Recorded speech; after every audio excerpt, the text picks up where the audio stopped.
Here we are, part 5, Courageous Faith. First of all, before I get started with today's message, I just want to thank you so very much for being with us. Hey, would you be so kind to drop us a note and let us know how and where you're watching this from, and let us know where you're from. We just would love to get to know you better and pray for you and believe God for you. And we have so many people watching from so many different areas. It would just be so awesome.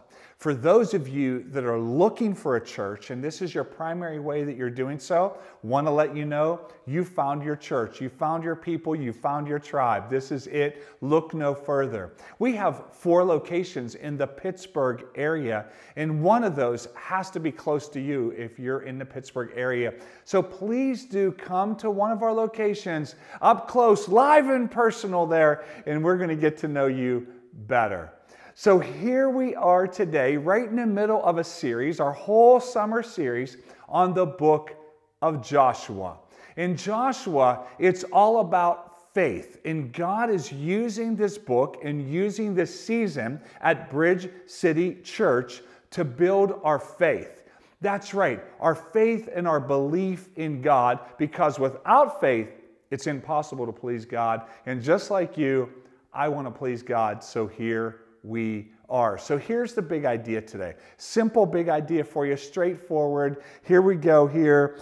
Courageous faith demands obedience.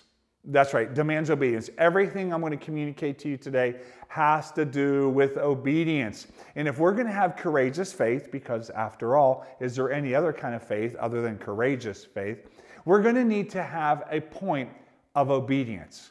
And that obedience is going to go beyond and maybe even challenge our own logic, our own rational, natural kind of emotions or thought process, and get us into a faith realm. Many, many times over the last decades of pastoring here at Bridge City Church, God has asked us, and God has even asked me, to lead the way in doing things which seemed almost impossible, which seemed like there's no possible way this could ever happen. I remember at parts of our building at North Braddock, our North Braddock facility, there was one time I felt this prompting on the inside of me to stand up in a corporate gathering and declare that our old wing, which was boarded off at the time, would become the new wing. And I'm going to tell you, I wrestled with God. I didn't want to do it, but finally I took that courageous step and I was obedient and I declared it out loud. Well, wouldn't you know, less than 6 months later, what happened? God miraculously provided for the completion of that old wing becoming our new wing. Several times in planting our campuses at Murraysville with only 42 people, White Oak with 70 plus, many people said it couldn't be done. You can't do what you're doing. You can never accomplish what you're doing with the amount of people you're doing, with those insurmountable odds. You know what? Each and every time, God made a way. And I have a confidence in God and a faith in God that has been built by watching God pull through and show himself so faithful in all those ways. So here we're going to go to Joshua chapter 6. And many of you may know this as the walls of Jericho come tumbling down. It's a very common theme in kids ministry. There's always a story about Jericho and the walls coming down. So we're going to take a walk through the whole chapter here and take a look at what we're going to learn, because after all, courageous faith demands obedience. Yes. See, we all face a formidable opposition, something that looks like there's no way we can overcome this. Right now, many of you watching, you're facing literally opposition that looks like no way, no how you're ever going to be able to overcome. And I want to speak to you today. Faith in God and doing what He asks us to do and walking in complete obedience is going to bring the victory and going to help us see things differently. Joshua chapter 6, verse 1. Now Jericho, they just crossed the Jordan and they're looking at Jericho here, was shut up inside, and because all the people of Israel, they heard that the people of Israel were there, so they closed all the gates. All the people from the surrounding area went inside the walls because they were fearful and terrified, actually, of the Israelites. None went out or in. In verse 2, and the Lord said to Joshua, here we go, see, I have given Jericho into your hand, with its king and mighty men of valor.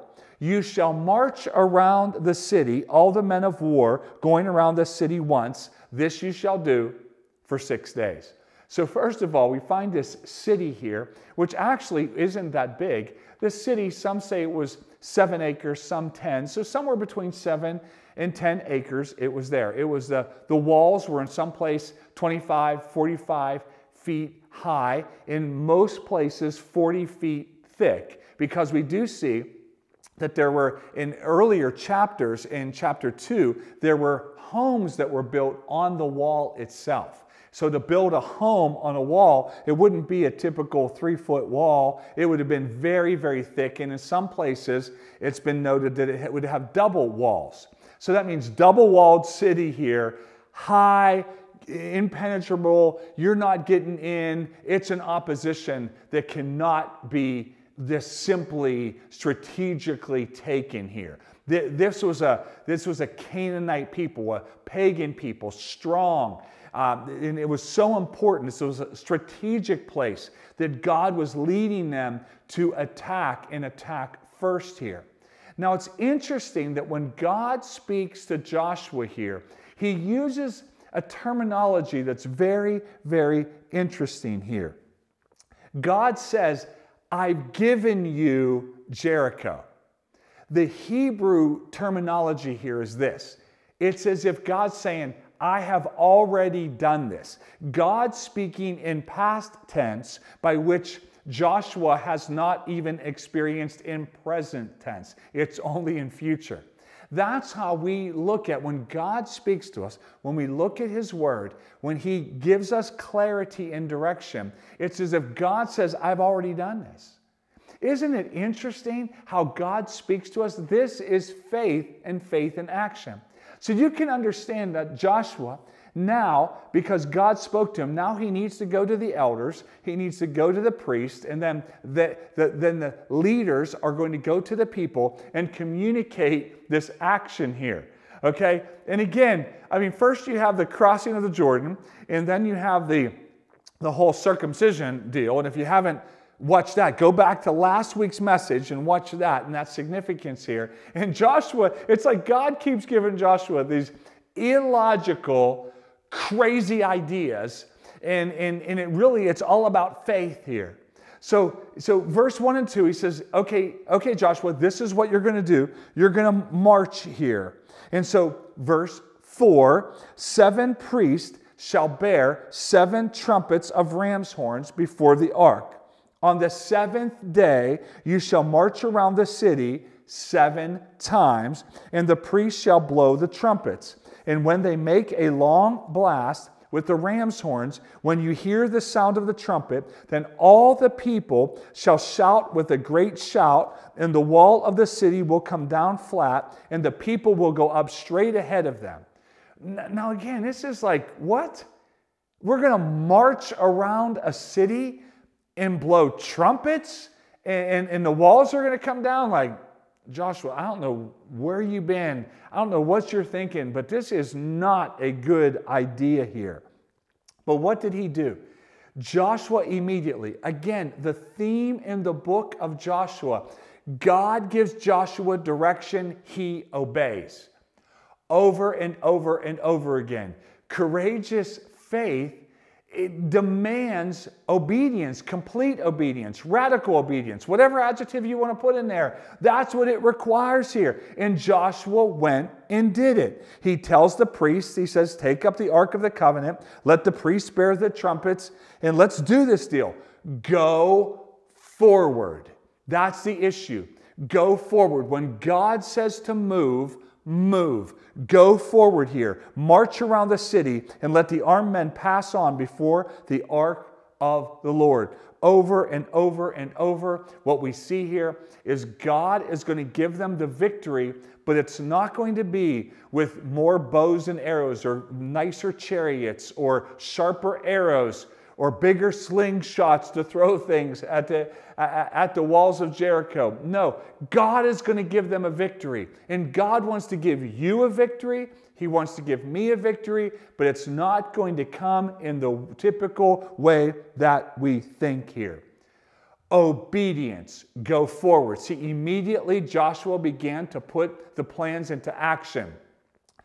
God's love language is obedience. We all have a love language. Yeah, words of affirmation, touch, acts of service, gifts. Yep, these are all love languages, but God's is obedience. How do I know that? In John chapter 14, verse 21, those who accept my commands, red letters, Jesus' words, and obey them are the ones who love me. That's right.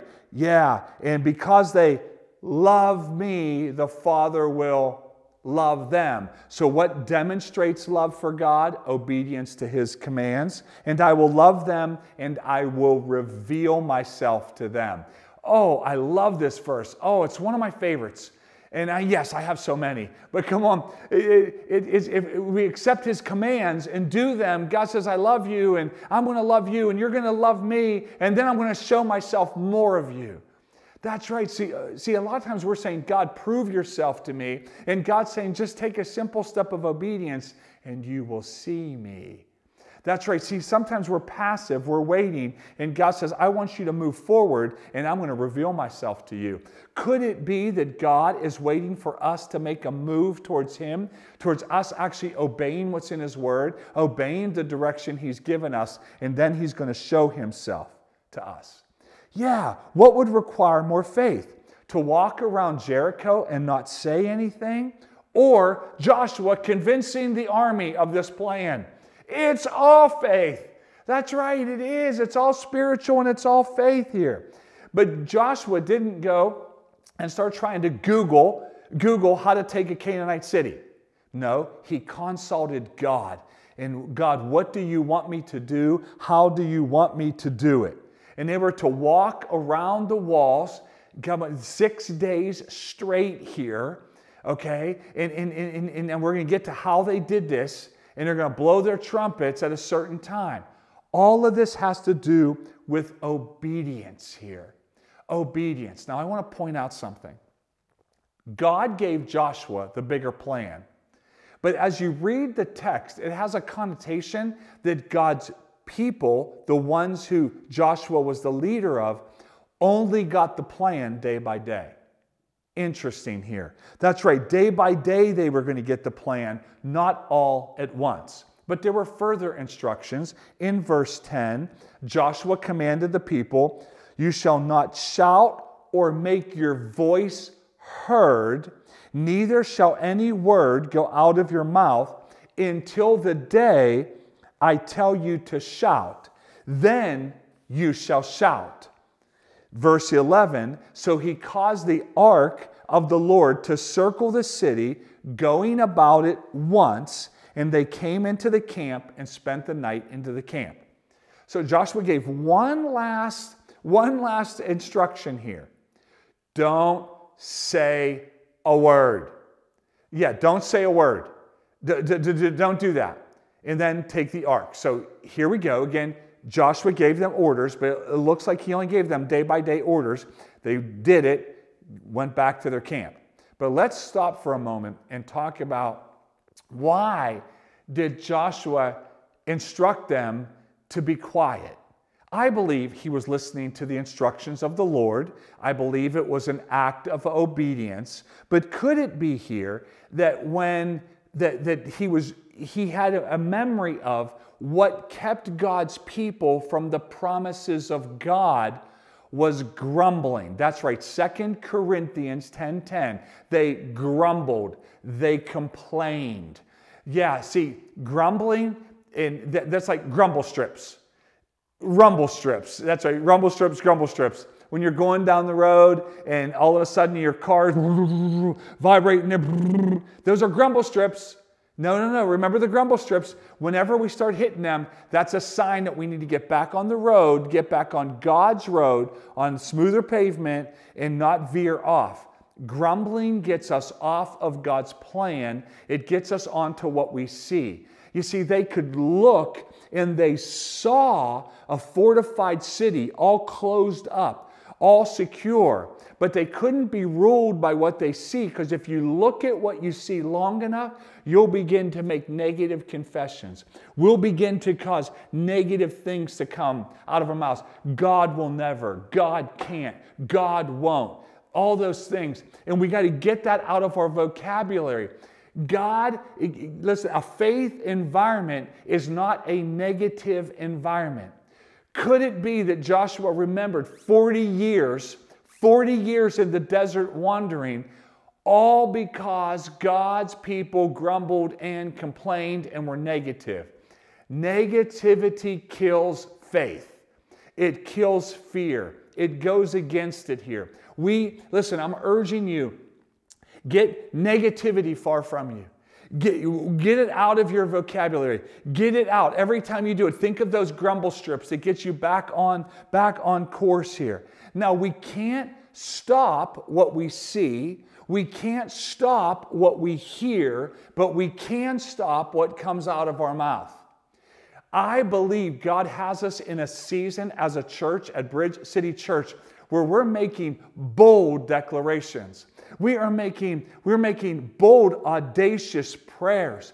We are praying specifically for 2 people every single week at each one of our locations, and even here with you on our online experience, worship experience, 2 people at each one of these to come to faith in Christ. Cross the bridge of faith where Jesus Christ becomes the forgiver of our past and the leader to our future. That's bold faith.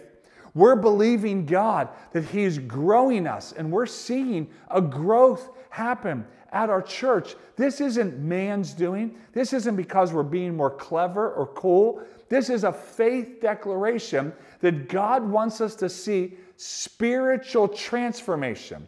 I am not here to give you information, but to see your lives spiritually transformed. That's what we're praying for. That's what we're believing for. That's what we're giving for here. But we have to silence negativity. We have to silence discord. We have to silence division, because they will run rampant where we can't see God. And I believe that's what's happening right now is sometimes, again, when you can't see it, stop talking and confess the word of God.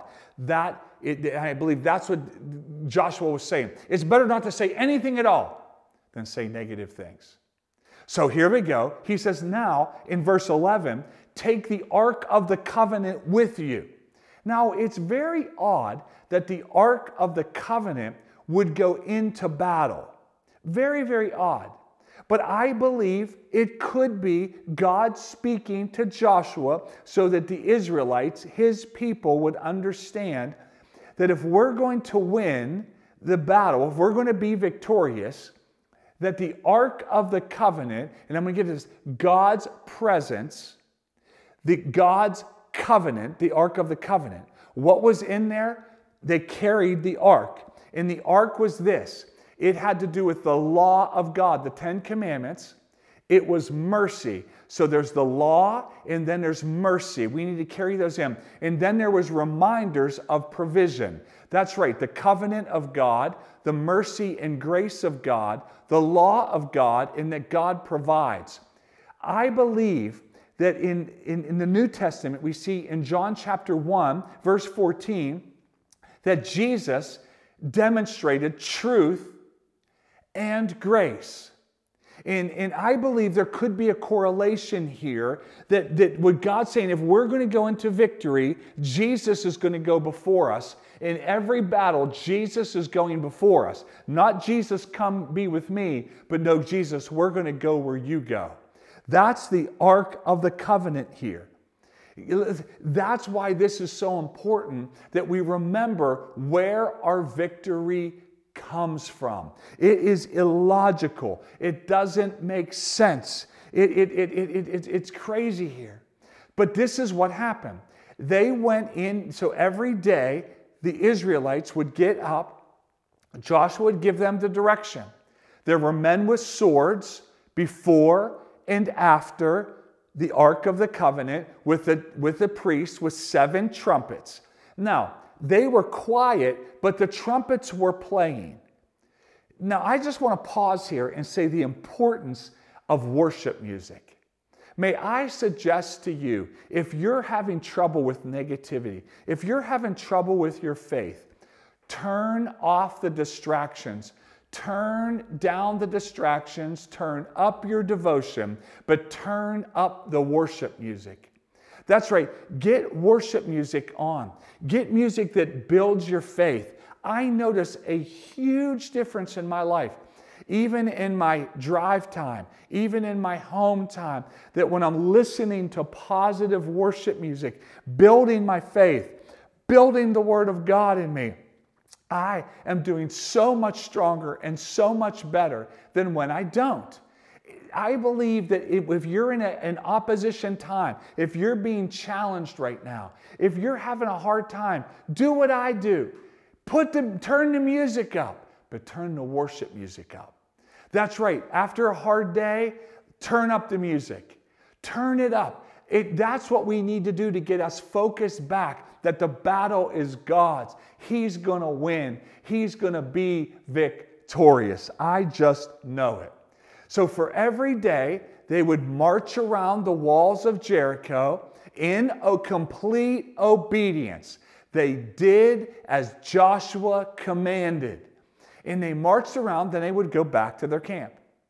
Now they kept doing this. 1 day, 2 days, 3 days. I can just imagine what those Israelites thought, what those priests thought, what those soldiers thought. Like, what? What are we doing here? Come on. Let me speak to you right now. Don't stop on round 6. There are many people listening to me right now that feel like you've been marching aimlessly. You feel like you are doing what you know is right to do, but you're about ready to quit. And I want to tell you, do not quit on day 6. Day 6, don't quit on day 2 or day 3 or day 4 or day 5 or day 6. Listen, the mundane. You feel like you're just doing mundane. You feel like you're believing God, but you're not seeing it happen. You're even feeling foolish for believing God. And I want to tell you today, don't stop believing God. Don't allow doubt to creep in. Don't allow unbelief to creep in. I'm believing God for many things right now in my life, Natalie and I, that I feel like giving in. I feel like giving up. I'm not seeing a change. I'm not seeing a difference. I feel almost foolish for doing it. But I believe God is speaking to me right now, so I'm sharing it with you. I'm not giving up, so you can't give up either. Don't give up on round 6. Come on. Keep doing in complete obedience what God asked you to do. Let the Ark of the Covenant go first. Silence unbelief here. Build your faith in God, listening to worship music, being under authority, listening and accepting God's commands and doing what He asks us to do. I believe you're going to see a victory. I believe it, and I just know it here. So let's keep going here. Verse 15.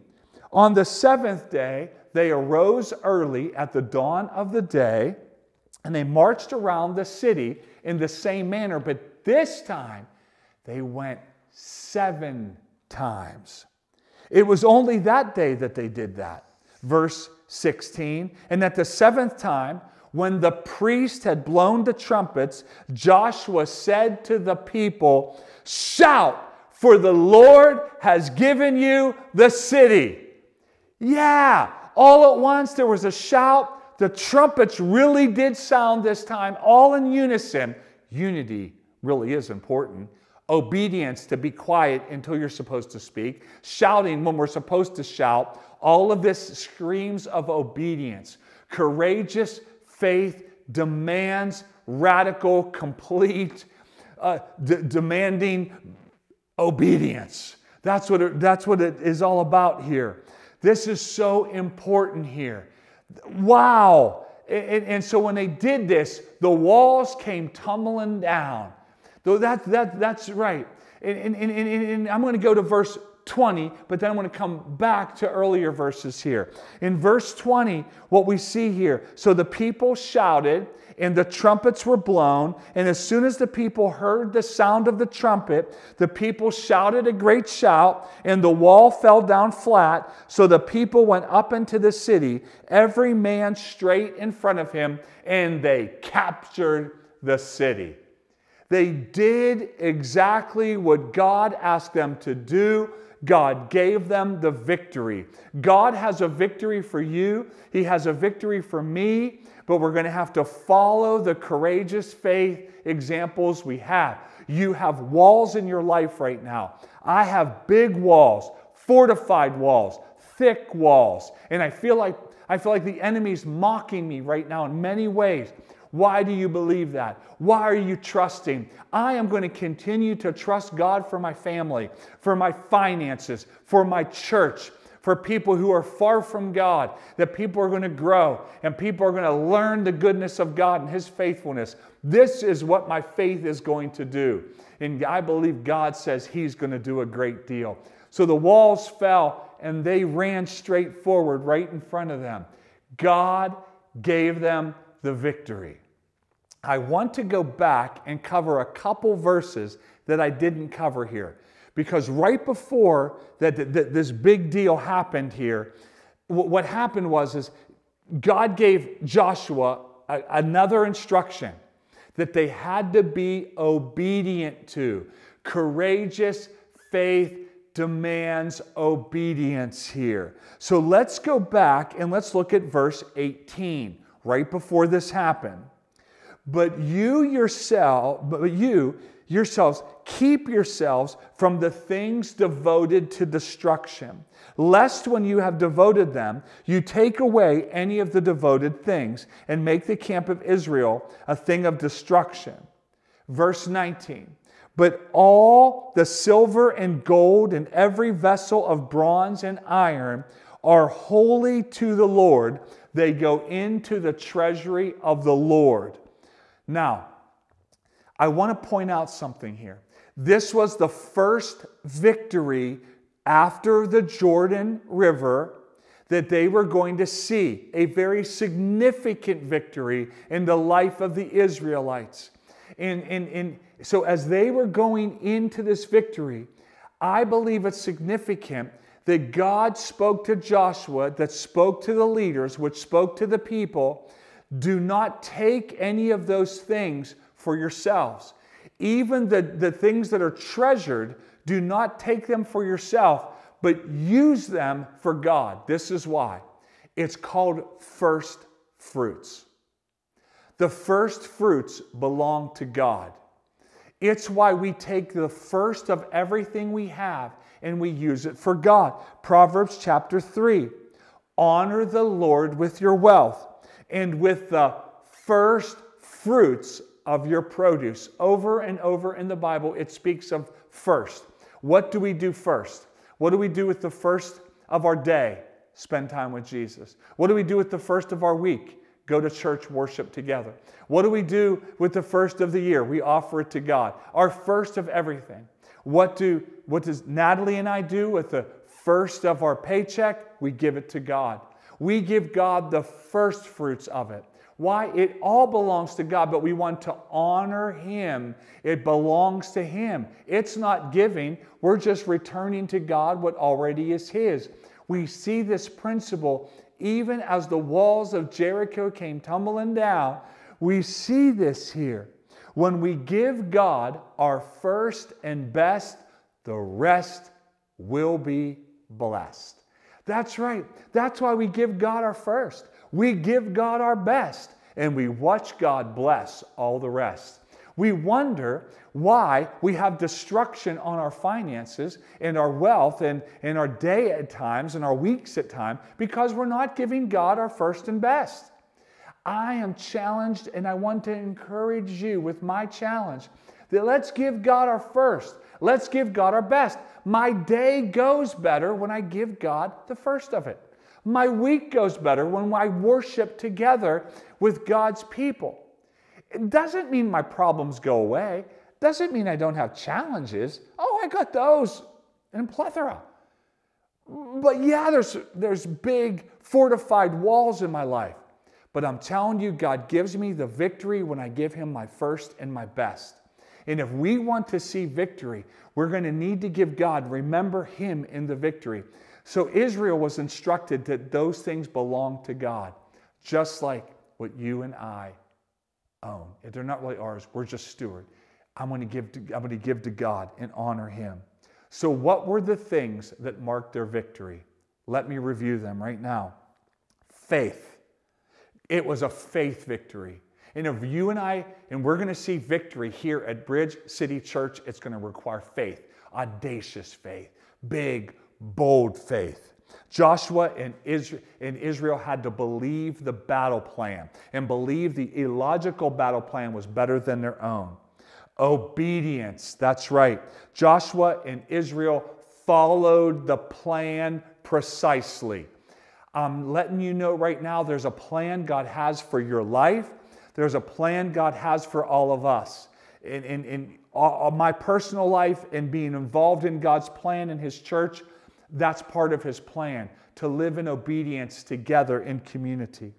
Courage. Israel followed the plan even though there was fear attached. Endurance. They continued to do this day after day after day in the mundane, in the over and over. And right now you may feel like you're just in the mundane. Stay with endurance. Stay believing God. I'm telling you, it's going to work. God has a victory. Don't give up. Don't worry about looking foolish. And trust. Israel did not rely and depend on their own wisdom and their carnal insights and carnal strategies. No, they trusted God. And that's why at Bridge City Church, we're going to trust God with courageous faith. We're going to step forward and not allow fear to win, but faith is going to win because we're going to do it together. I believe God has a victory for you. And it's going to take courageous faith that demands obedience. What is it? What area of your life and what area of my life, this is the question I'm asking, that I need to step forward in complete obedience and do what God's asking me to do. I'm facing some big walls in my life right now. God's going to show himself victorious in so many ways. I just know it. Hey, thanks so much for being here. But before I close up, I have to follow up on something that I mentioned earlier. We're believing God here at Bridge City Church for people to do what we say, cross the bridge. And that means cross the bridge of life that Jesus provided. And if you don't have a day, a moment, or a time where you became a follower of Jesus, I want to offer you today. That's right. Many of you watching right now, you have believed in God, but you've never transferred your trust to God in faith. It's faith. We're saved by faith, by grace through faith. By grace through faith. That's how we're saved. And I'm asking you to say, God, forgive me of my sin and lead me into my future with faith. God is going to reveal himself to you when you take that step of obedience. It's not going to be an easy step, but it's going to be a joy-filled one. And God is going to meet you there. And I am so excited about that. Hey, you got to come back next week because we're jumping into Joshua chapter 7 as we continue this series on courageous faith. See you then.